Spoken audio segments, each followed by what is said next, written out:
So this video is going to be some experimenting with, I guess. I don't really give myself the time I need to make long videos that I would like. So here's hoping that something like this works. But here are the first 4 films that I watched of the year. Starting off with Luca Guadagnino's Queer, this was an amazing and beautiful story that perfectly captures the confusing and adrenaline chase of a drug-induced trance. The film starts off hooking you into this love story that takes place in 1950s Mexico and slowly turns into a kind of fun action-adventure. The performances in this were fantastic.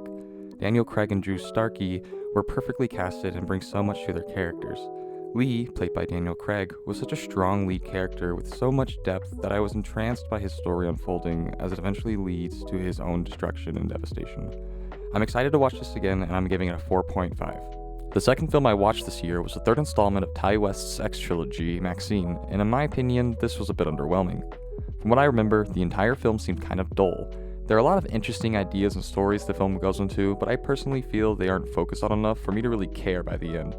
Maxine wasn't a character I really cared for at all by the end of the film, and the twist at the end could have been cool, but it just kind of came off as lame and cheap to me. I will applaud Ti West for trying to do a giallo-type murder mystery film sprinkled throughout it. This I thought was really cool and fun, but there was something about the film overall that didn't feel as fantastic as X and Pearl did. And again, the end just doesn't tie up in a satisfying way for me. I'm rating Maxine 3 stars.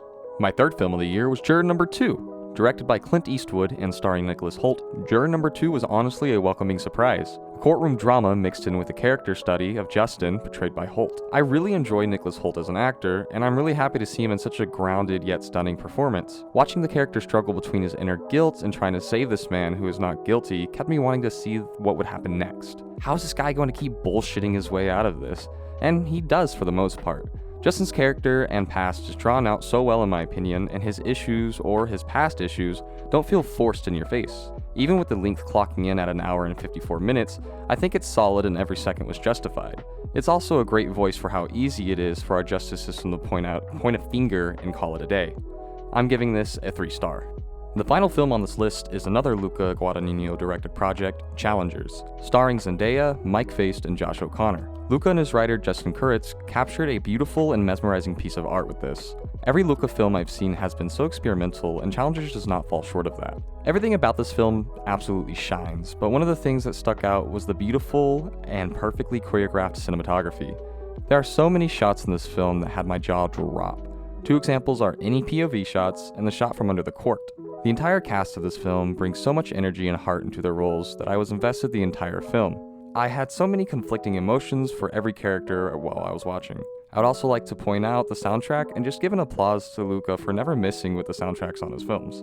I gave Challengers a 4.5 out of 5.